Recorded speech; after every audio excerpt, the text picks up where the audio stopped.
Тус прокурорын газраас шүүхийн шийдвэр гүйцэтгэх ерхий газрын харьяа 20427 дугаар хаалттай нээлттэй хорхангийн ял идэлүүлэх ажиллагаанд хяналт тавьж, тус газарт хоригдож байгаа хүмүүсийн эрхийг хамгаалж, зөрчигдсөн эрхийг сэргээх арга хэмжээ авч ажилладаг. Хорих ял идэлж байгаа иргэд хоригдлын хөдөлмөрийн норм, цалин хөлсний үнэлгээг тогтоох журамд зааснаар аж ахуйн нэгж байгууллагатай гэрээ байгуулан ажиллах хэрэгтэй бөгөөд хөдөлмөрийн хөлсний доод хэмжээ болон түүнээс дээш хэмжээгээр цалин хөлс олгодог байна. Тус прокурорын газраас хоригдлын хөдөлмөр эрхлэлтийн байдалд тогтмол хяналт тавьж ажиллаж байна.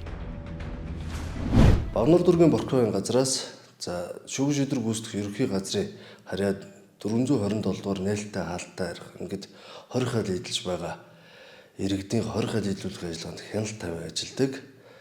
Гэмтэргийн улмаас учирсан хохирол нөхөн төлсөн тохиолдолд хоригдлыг хугацааны өмнө тэнсэн суллахаар эрүүгийн хувьд зааж өгсөн байдаг.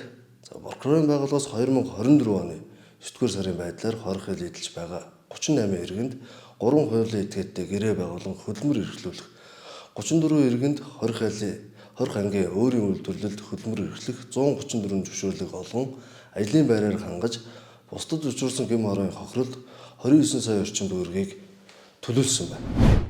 Шүүхийн шийдвэр гүйцэтгэх ерхий газрын харьяа 20427 дугаар ангид ял эдэлж буй иргэд өөрсдийн хүсэл сонирхлоор хөдөлмөр эрхэлдэг бөгөөд хоригдлын 65% нь хөдөлмөр эрхэлдэг байна. Тухайлбал хорих ангийн аж ахуйн үйлчилгээнд ажиллахаас гадна тус хорих ангийнхаа үйлдвэрт гэрийн бүрээс туурга, эсгий, хөшиг, бээли, эсгий ботог хийхээс гадна тоосхны үйлдвэрт ажилладаг. Мөн гэрээтэр төмөр зам, мод үржүүлэх махны үйлдвэрт хуваарлагдан ажиллаж байна.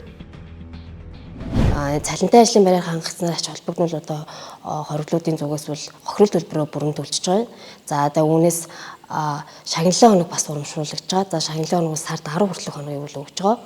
Тэгэхээр шагналын хоног урамшуулгад нь 10 хоног авчин. Тэгээд бас эрүүгийн хуулийн 612 гэдэг зүйл заалтууд бас хугацааны өмнө тэнсэн суллах хяналт тогтоолох нөхцөл боломжных нэг бодлыг бол бас ханган ажиллаж байгаа. Богнор дүүргийн прокурорын байгууллагатай бол өдөр тутамдаа хамтран ажилладаг. Гэрээд хэсгүүдийг судалж явуулна. Мөн дотор яриа таниулах хийн. Мөн сургалтын нэмшүүлэх ажилтай бол прокурортойгоо хамтарч ажиллаад яриа тавилга аяндаа бол урьж зохион байгуулад хамтран ажилладаг байна. Хорих ангид ял эдэлж буй иргэд хөдөлмөр эрхэлснээр хохирол нөхөн төлбөрөөр барагдуулж, хохирогчийн зөрчигдсөн эрх сэргээгдэх чухал ач холбогдолтойгоос гадна хоригдол хугацааны өмнө суллагдах боломж үүсдэг байна.